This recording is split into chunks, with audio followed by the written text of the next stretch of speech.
오늘은 대단원 두 번째 사람의 물질대사 파트를 총정리해보는 시간을 가지도록 할게요. 자, 먼저 물질대사. 물질대사란 뭐였냐면요. 생명체 내에서 일어나는 화학 반응을 총칭하는 말이었습니다. 동화작용과 이화작용을 우리가 나누어서 배웠었죠. 물질대사의 의의는 여러 가지가 있어요. 첫 번째로 생명활동에 필요한 에너지 얻기, 이화작용에 대한 의의겠네요. 두 번째, 생체 구성물질 합성, 생리작용 조절물질 합성. 어떤 물질을 합성하는데도 그 의의가 있다. 이것은 동화작용에 대한 내용이겠죠. 물질대사의 특징은 세 가지가 있었습니다. 선생님이 순서에 상관없이 세 가지를 다시 짚어줄게요. 첫 번째, 에너지 출입이 일어난다. 에너지 출입이 동반된다. 이렇게 표현해도 되겠지? 그래서 에너지가 흡수되거나 에너지가 방출되거나. 자, 두 번째, 반응이 단계적으로 일어난다.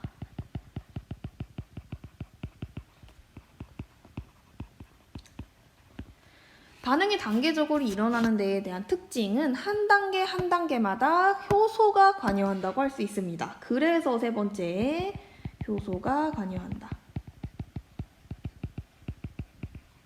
자, 반응이 지금 예를 들어 이화작용으로 보면 고분자 물질이 저분자 물질로 분해되는데 한 번에 분해되는 게 아니라 중간 물질로 분해됐다가 중간 물질로 분해됐다가 최종 물질로 분해가 된다. 이 한 단계 한 단계마다 에너지가 방출이 되고 그리고 이 한 단계 한 단계마다 효소가 관여를 합니다.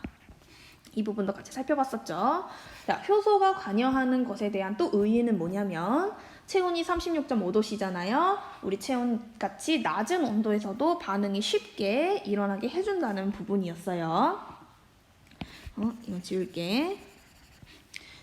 밑으로 내려가서 자, 동화작용과 이화작용 같이 살펴보겠습니다. 동화작용의 뜻은 저분자 물질을 고분자 물질로 합성하는 과정이었습니다. 그 과정에서 에너지가 흡수됐었고요.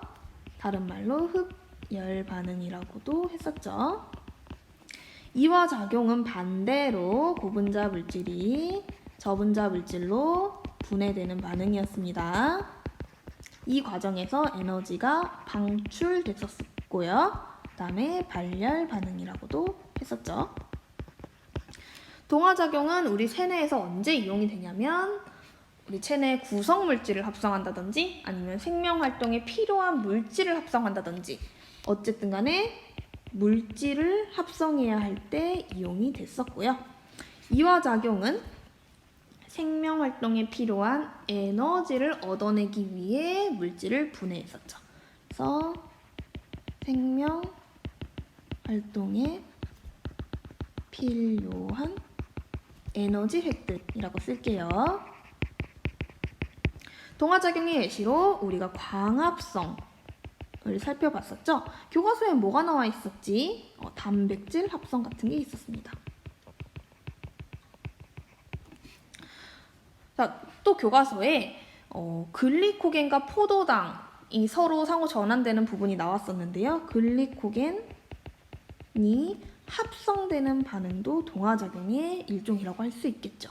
이화작용의 예시로 세포호흡을 우리가 살펴봤었고 교과서에는 글리코겐이 포도당으로 분해되는 반응이 예시로 나왔었죠. 글리코겐 분해가 들어가면 이화작용이야. 자, 그러면 단백질이 반대로 분해가 될 수도 있겠지? 이화작용입니다. 단백질 분해. 그래서 뭐뭐뭐 분해가 들어가면은 이화작용이라고 생각해도 되고요. 뭐뭐뭐 합성, 지금 다 합성이 들어가잖아. 동화작용이라고 생각해도 무방합니다. 자, 밑으로 내려갈게요. 에너지의 생성과 이용 파트에서 세포호흡의 정의를 먼저 살피고 갔었는데요. 세포호흡이란 영양소를 분해하여 생명활동에 필요한 에너지를 얻는 과정입니다. 우리가 식으로도 살펴봤었는데 대표적인 영양소 포도당이라고 했어요. 포도당을 산소와 반응시킵니다. 산소와 반응시켜서 분해하는 과정을 연소라고도 하죠. 포도당을 연소시켜서 이산화탄소의 저분자 물질로 분해가 됐고 그 다음에 물이 발생했었습니다. 자, 이 과정에서 에너지가 방출이 되는데요. 희인 선생님께서 60% 정도, 60-70% 정도가 열 에너지로 방출이 된다고 했어요. 나머지는 그럼 어디에 저장이 된다고? ATP에 저장이 되는 거예요. 이 ATP는 어떤 형태? 화학 에너지 형태. 자, 그래서 세포호흡을 통해 발생하는 에너지는 열 에너지와 화학 에너지 두 가지의 형태로 방출이 된다까지 여러분이 외워주시면 좋겠고요. 세포호흡이 일어나는 장소, 대표적인 장소로 미토콘드리아. 세포에 미토콘드리아가 들어있죠? 혹은 세포질에서도 일어납니다. 두 가지 장소 알아주시고 ATP의 구조를 알아볼게요. 이름에서 알 수 있다고 했어. A는 아데노신, T는 트리플, 우리가 이런 말 많이 들어봤잖아. 3개라는 뜻이고 P는 인상기예요. 그래서 아데노신에 인상기 3개가 붙어있는 구조였습니다. 조금만 내리고 선생님이 그림으로 그려보면 이게 리보스, 이건 당이에요. 당. 자, 이쪽에 아데닌이 붙어 있습니다. 아데닌은 그림을 잘 못 그리겠네. 이렇게 생겼어요. 이게 아데닌. 자, 리보스에 아데닌이 붙어 있는 이 구조를 우리가 아데노신이라고 했었죠. 그래서 아데노신에 인상기가 몇 개? 3개 붙어 있는 구조이다. 당, 아데닌을 염기라고 하죠. 그 다음에 인상기.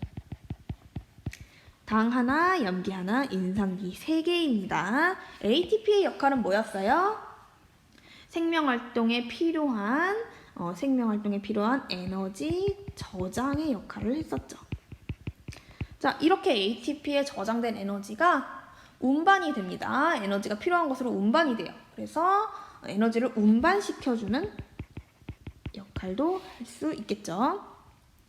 그럼 ATP가 어떻게 이용되냐? 우리가 이 부분도 같이 살펴봤었는데, 자, 세포호흡을 해서 나머지 열 에너지가 방출이 되고 에너지가 어디에 저장이 된다? ATP에 저장이 된다. 어떤 물질이었어요? 저장되기 전엔 ATP였습니다. 여기서 이 3개의 인상기에서 인상기 하나가 없는 형태였죠. 인상기가 하나가 추가됨과 동시에 에너지가 같이 저장이 ATP의 형태로 되고, 자, 이 ATP에 저장된 에너지를 이제 사용해야 하잖아. ATP로 전환이 돼요. 그럼 인상기는 나가게 되겠죠. 그리고 에너지가 방출이 됩니다. 이 에너지를 생명활동에 사용하는 거였습니다.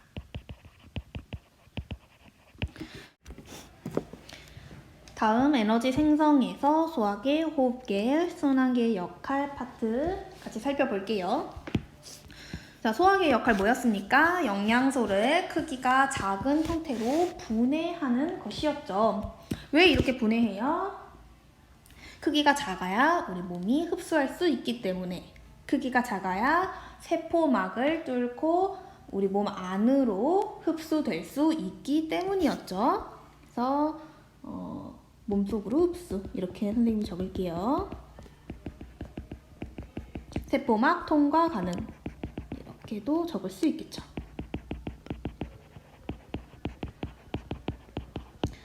자, 탄, 단, 지가 각각 어떻게 소화되는지도 배웠습니다. 탄수화물은 가장 작은 형태, 포도당의 형태로 최종 소화가 되고, 단백질은 아미노산의 형태로 최종 소화가 되고요. 지방은 지방산과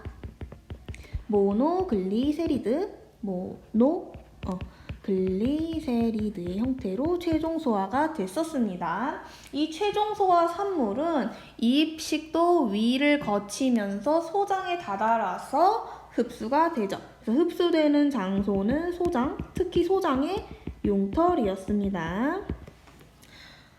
수용성 영양소에는 뭐가 있었어요? 포도당, 아미노산, 그 다음에 비타민 B군하고 비타민 C가 있었습니다.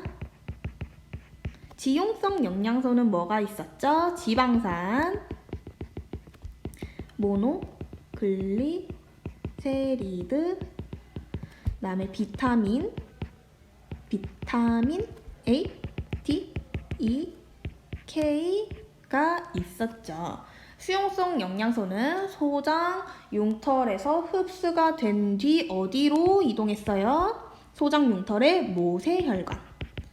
소장, 융털, 모세혈관.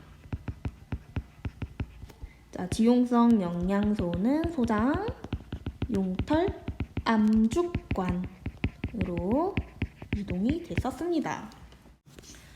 호흡계 역할이 뭐였습니까? 아이고, 보라색이 이걸로 할게요. 호흡계는 산소 흡수, 이산화탄소 배출이 대표적인 역할이었습니다. 기체 교환을 해야 하는데 원리는 뭐였습니까? 확산이었죠. 확산이란 다시 말하자면 분압이 높은 곳에서 분압이 낮은 곳으로 기체 분자가 자연스럽게 이동하는 거예요. 자연스러운 이동이기 때문에 에너지 소모 필요 없죠. 다른 말로 ATP 소모가 없다는 말이에요. 에너지 소모 없이 기체가 자연스럽게 자동적으로 이동하는 현상이다. 그것이 바로 확산입니다. 자, 얘들아, 폐포는 계속 우리가 숨을 쉬기 때문에 산소는 높다고 가정을 해야 되고, 그리고 항상 날숨을 내뱉잖아요. 이산화탄소 분압은 항상 낮은 상태를 유지한다고 가정을 해야 돼요. 조직세포는 계속 세포호흡을 하잖아. 세포호흡을 계속하기 때문에 산소 분압이 낮은 상태가 유지되고 이산화탄소 분압이 높은 상태로 유지된다고 생각을 해야 합니다. 자, 이런 가정이 있을 때 혈액이 이렇게 흘러서 폐포 쪽으로 왔어. 이쪽이 폐포 쪽의 모세혈관이라고 가정해봐. 그러면 산소 분압이 높은 쪽에서 낮은 쪽으로 확산하니까 산소의 이동 방향은 이렇게 되겠죠. 그래서 높은 산소가 이렇게 혈액 타고 흐르다가 조직 쪽으로 다가갔어. 산소 분압이 낮잖아요. 그러면 조직 쪽으로 산소가 이동하는 거야. 어떤 원리로? 확산의 원리로.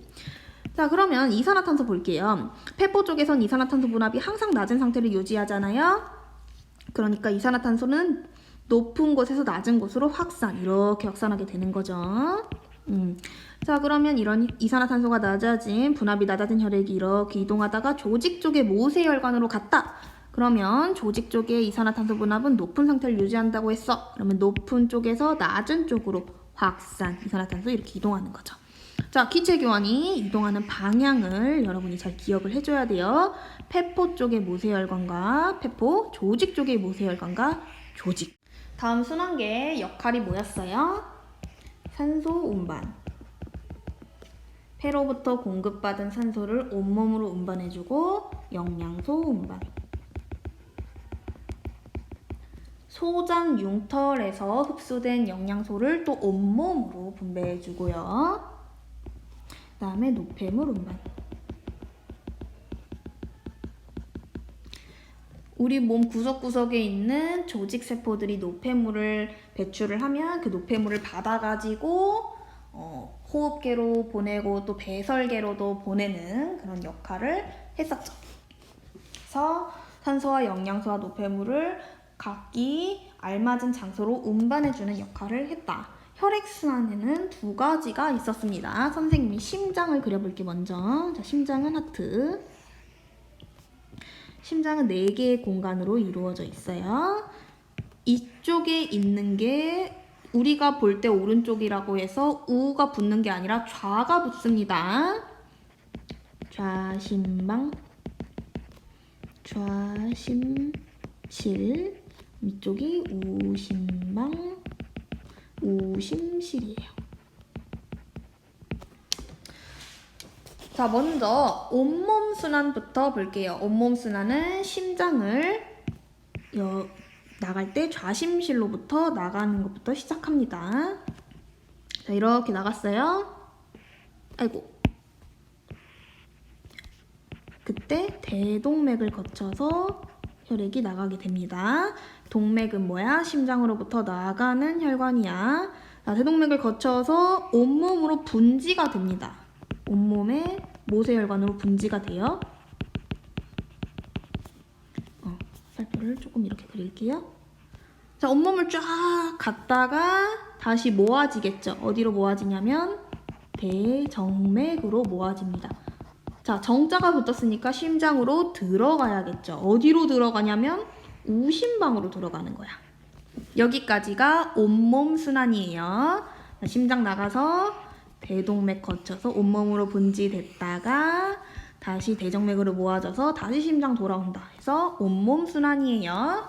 자, 우심방으로 들어온 혈액은 우심실로 흘러요. 항상 혈액은 방에서 실로. 우심실에서 나가는 혈액이 있겠죠. 폐동맥이라는 혈관을 통해 나가요. 그럼 폐자가 붙었으니까 폐 쪽으로 이동하겠죠. 폐포 모세혈관으로 분지됩니다. 이렇게 분지된, 다시 제대로 볼게요. 이렇게 분지된 혈관은 다시 모아지는데 어디로 모아지냐면 폐정맥으로 모아집니다. 폐정맥. 어디로 들어오냐면 좌심방으로 들어오게 되죠. 항상 혈액은 방에서 실로, 좌심방의 혈액은 좌심실로 이동하게 됩니다. 자, 여기까지 심장을 나가서 폐동맥, 폐 들렀다가 다시 심장으로 들어오는, 여기서부터 여기까지가 폐순환이에요. 한번 심장을 나가서 혈액이 쭉 돌고 다시 제자리로 돌아올 때까지 온몸 순환을 한번 거쳐야 되고요. 그 다음에 폐순환을 한번 거쳐야 되죠. 그래서 온몸 순환 한번, 폐순환 한번 거쳤다 하면은 온전히 한 바퀴를 순환하고 돌아온 거라고 할 수 있습니다. 자, 산소가 풍부한 혈액이 어디인지를 우리가 표시를 해볼 수 있겠죠. 빨간색으로 산소가 어디에서 풍부한지 보겠습니다. 산소는 폐포에서 공급을 받죠. 아까 배운 기체 교환의 원리로. 그래서 폐포를 지나는 순간부터 산소가 풍부한 거예요. 산소 풍부. 그럼 반대로 이산화탄소는 적겠죠. 자, 이런 혈액은 폐정맥을 지나서 그대로 심장으로 들어가요. 좌심방으로 들어가서 산소가 풍부한 혈액이 이렇게 흘러서 대동맥을 통해서 나갑니다. 산소가 아직도 풍부한 혈액이 흐르는 거예요. 자, 이렇게 가서 온몸으로 가죠. 온몸으로 가면 온몸에 있는 조직세포들이 세포호흡을 활발하게 하면서 산소를 공급받게 되고 이산화탄소를 혈액에 내주게 된단 말이야. 그럼 온몸을 지난 요 다음부터는 산소가 적어지고 이산화탄소 분압이 높아지는 거예요. 왜? 아까 기체교환의 원리로 배웠죠. 온몸 조직 근처에서는 산소는 조직 쪽으로 이동하고 이산화탄소는 다시 모세혈관 쪽으로 이동을 하잖아. 자, 그럼 이렇게 산소가 적어진 혈액이 대정맥으로 모아집니다. 그럼 혈액은 대정맥을 타고 심장으로 다시 들어가는데 우심방으로 들어가는 거야. 그럼 우심방은 우심실로 혈액이 흐르게 하고 우심실은 폐동맥으로 혈액을 보내서 이 폐동맥은 다시 폐포 모세혈관으로 흐르는 거예요. 자, 폐포 근처를 지나게 되면서 산소를 공급받고 이산화탄소가 적어지는 거죠. 그래서 또 산소 풍부한 혈액은 또 이런 경로를 통해 온몸으로 전달이 되는 겁니다. 배설계 같이 볼게요.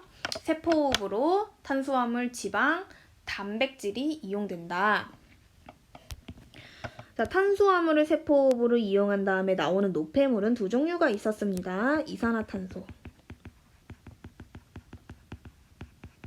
그 다음에 물이 있었죠? 이렇게 노폐물. 자, 지방을 세포호흡으로 사용하고 나오는 노폐물들도 이산화탄소와 물이었어요. 단백질이 조금 달랐다. 단백질은 세 종류의 노폐물이 나왔습니다.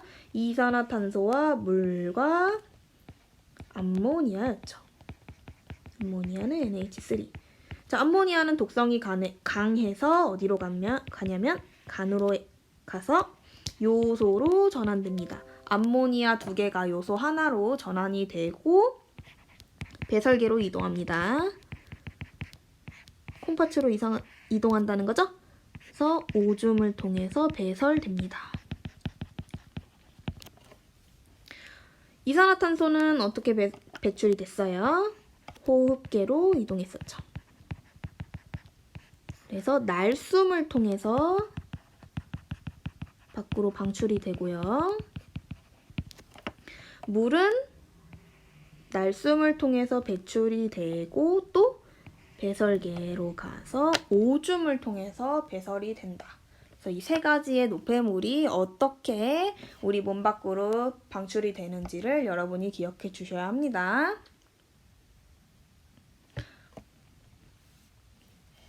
자, 그리고요. 이산화탄소가 호흡계로 어떻게 이동했어, 우리? 그렇지. 순환계. 혈액을 타고 혈관 속의 혈액을 타고 호흡계로 이동을 할 수 있었죠? 혈액은 순환하기 때문에 온몸에 있는 조직에서 발생한 이산화탄소가 그 온몸에 퍼져 있는 모세혈관으로 확산이 되면 그 모세혈관 결국에 심장으로 들어가는 구조이기 때문에 심장이 다시 호흡계와 배설계로 보내줘서 밖으로 배출시키는 거예요. 자, 물도 마찬가지야. 온몸에서 물이 발생해. 그러면 그것이 다시 혈액으로 들어가게 돼 있단 말이에요. 그러면 그 혈액은 어쨌든 심장으로 돌아올 수밖에 없어요. 순환하고 있기 때문에. 그러면 또 심장에서 나간 그 물을 포함한 혈액이 배설계나 호흡계로 다시 이동이 돼서 몸 밖으로 방출되게 되는 것이죠. 암모니아도 마찬가지예요. 우리 온몸 조직에서 단백질을 세포호흡으로 사용하고 암모니아가 발생합니다. 그러면 암모니아는 결국에 순환계를 통해서 심장으로 들어가고 간으로 이동이 되고 간에서 요소로 전환이 된 다음에 이 요소가 또 혈액을 타고 배설계로 이동이 되면 배설계에서 요소를 오줌으로 배설하게 되는 것입니다. 그래서 각각의 이동에는 순환계가 관여한다는 부분도 잊으면 안 됩니다. 기관계의 통합적 작용 같이 살펴볼게요. 이 부분은 수능이나 모의고사에 자주 출제되는 영역입니다. 영양소의 이동 경로에 기관계가 어떻게 통합적으로 작용하는지 먼저 보자. 수용성 영양소는 처음에 입으로 섭취를 하죠. 입, 식도, 위를 거치고 소장까지 거칩니다. 아직 우리 몸 안으로 흡수된 건 아니라고 했어요. 다만 고분자가 저분자로 작아지는 과정을 거친다. 입, 식도, 위, 소장. 아직 우리 몸으로 흡수된 건 아니야. 다만 고분자가 저분자로 분해되는 소화 과정을 거치는 거예요. 소화계죠. 자, 여기서 흡수가 됩니다. 어떻게 흡수돼요? 흉털 모세혈관. 우리 몸 안으로 세포막을 뚫고 들어온 거예요. 이 부분은 순환계죠. 자, 간에 들른다고 했어. 혈관을 타고 쭉 간으로 갑니다. 그러면 간은 소화계죠. 간을 거쳐서 다시 간 모세혈관으로 방출이 되고 다시 대정맥으로 모아집니다. 대정맥. 그럼 다시 순환계 내에 혈액이 있으니까 심장으로 들어갑니다. 순환계예요. 그럼 심장에서 대동맥으로 나오게 되고 순환계죠. 안 적을게. 온몸 모세혈관으로 분지됩니다. 안 적을게요. 따로. 그래서 온몸에 있는 조직으로 전달이 되는 것이죠. 지용성 영양소 비슷해요. 자, 입, 식도, 위 음식물을 통해서 이렇게 들어오고 점점 저분자로 소화됩니다. 자, 여기 소화계죠. 그리고 우리 몸 안으로 비로소 흡수가 되는데 흉털의 암죽간으로 들어온다고 했어요. 암죽간은 순환계가 아니에요. 그런데 결국에 간을 거치지 않고 순환계로 모아집니다. 대정맥으로 흐르게 됩니다. 자, 여기서 순환계로 도입이 되는 거야. 그러면 여기서부터 똑같죠. 심장으로 흐를 수밖에 없는 거야. 혈액은 계속 흐르고 있으니까. 그럼 대동맥을 통해서 심장 나온 다음에 온몸 모세혈관으로 분지가 되고 필요한 조직에 배분이 되는 것입니다. 자, 벌써 영양소가 온몸 우리 입으로 들어와서 소화되고 결국 온몸에 필요한 조직으로 배분되기까지 소화계도 관여하고 순환계도 관여하고 여기 소화계도 있고 조직으로 가죠. 두 가지 기관계가 작용한다. 지용성 영양소도 마찬가지야. 다만 간을 안 들르는 것만 달랐지. 자, 산소의 이동 경로 볼게요. 산소는 우리 코로 들숨을 통해 들어오잖아요. 자, 코. 기관, 기관지. 자, 여기까지는 아직 우리 몸 외부예요. 외부. 우리 몸 안으로 흡수된 게 아니에요. 그 다음에 폐포까지 들어왔습니다. 여기까지 호흡기예요. 자, 언제 비로소 우리 몸 안으로 흡수된 거야? 모세혈관.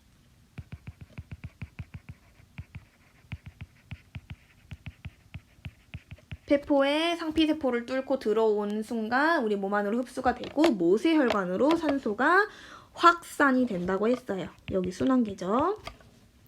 자, 그럼 이제 폐정맥으로 모세혈관이 모아지고 순환계죠. 심장으로 들어가는 것입니다. 순환계예요.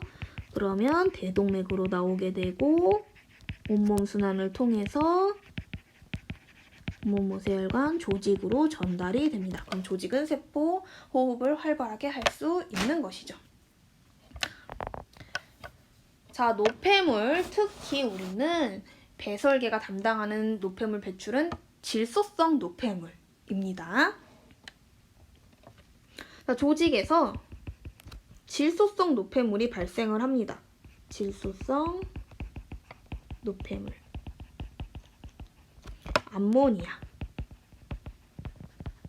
발생을 해요. 그러면 그 조직의 모세혈관에 전달이 되겠죠? 항상 물질이 이동할 때는 순환계를 타고 이동을 하기 때문에 조직의 모세혈관에 이동이 되면 어디로 가? 간으로 가는 거야. 간에서. 간은 소화계야, 배설계라고 착각하면 안 돼요. 간에서 요소로 전환이 돼요. 요소.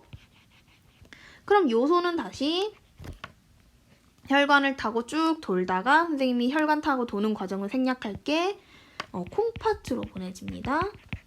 콩팥은 배설계예요. 콩팥에서 오줌관으로 이동이 되고 몸 밖으로 배설이 되는 거예요. 오줌의 형태로. 자, 순환계는 어딜 가나 관여하지? 왜냐면 순환계는 물질의 이동, 운반에 관여하기 때문에 우리 몸의 기관계가 통합적으로 작용하기 위해서 순환계가 항상 물질들을 여기저기로 운반해 주어야 합니다. 자, 선생님이 또 없는 실력의 그림을 준비해 왔는데 이 그림을 통해 여러분이 확인해야 할 부분은 호흡계, 이게 호흡계야. 코 기관지, 폐예요, 폐포. 그 다음에 소화계예요. 이입, 식도, 위, 소장, 대장입니다. 여기는 배설계예요. 콩팥하고 오줌관하고 방광이에요. 그 다음에 여기가 순환계예요. 4가지의 기관계를 선생님이 간단하게 그려왔는데 어떤 기관계가 외부와 통해 있고 어떤 기관계가 외부에 통해 있지 않은 것만 이 그림을 통해 확인하면 됩니다. 자, 외부와 통해 있는 부분은 흰색의 구멍이 있냐 없냐만 보면 돼요. 지금 하얀색과 연결되어 있는 부분은 몸 밖이라고 생각해야 돼요. 몸 외부라고 생각해야 돼. 지금 호흡계 보자. 외부와 통해 있죠. 외부와 물질 교환을 한다는 소리야. 아, 호흡계는 외부와 통해 있고 그 다음에 소화계 보자. 자, 지금 입부터 시작해서 항문까지 하나의 긴 관이 외부와 통해 있잖아요. 아, 소화계도 외부와 통해 있고 물질 교환을 하는구나. 그 다음 배설계 봐. 자, 콩팥, 오줌관, 방광 외부잖아요. 그럼 배설계도 외부와 통해 있구나. 아, 그럼 배설계도 외부와 물질 교환을 하는구나. 이 3가지 기관계는 호흡계, 소화계, 배설계는 외부와 물질 교환하는 거예요. 근데 순환계 봅시다. 심장하고 혈관 볼게요. 몸 안만 지금 돌고 있죠? 순환계는 외부와 물질 교환을 하지는 않네. 대신 우리 몸 안에서 몸 안의 다른 기관계들과 물질 교환을 하는 것입니다. 자, 이 그림을 통해서 이 부분 어떤 기관계가 외부와 통해 있는지를 확인하면 됩니다. 방금 그림으로 살펴본 내용을 모식도로 살펴볼게요. 자, 이 네모가 우리 몸이야. 네모 너무 크네. 우리 몸엔 소화계가 있고 호흡계가 있고 배설계가 있고요. 순환계가 있어요. 그 다음에 조직 세포들. 세포호흡에 산소와 영양소가 필요합니다. 산소는 호흡기를 통해서 외부로부터 받아들입니다. 자, 호흡기는 외부와 통에 있다고 했습니다. 외부와 물질 교환을 해요. 여기 호흡기 외부와 통에 있죠. 하얀색 구멍이에요. 구멍, 통로야. 산소 받아들이고 이산화탄소는 배출하고, 그럼 받아들인 산소는 순환계에 전달이 되죠. 그럼 순환계는 조직에 전달을 하게 되겠죠. 산소. 자, 조직은 순환계에 이산화탄소를 내주게 됩니다. 확산 원리라 그랬어요. 순환계는 다시 호흡계로 가서 이산화탄소를 내주게 되고, 호흡계가 이산화탄소를 외부로 배출하는 거예요. 자, 소화계도 외부와 연결되어 있는 통로라 그랬어요. 오른쪽 그림에서 이 부분 외부와 통에 있죠. 자, 여기 외부와 통에 있잖아.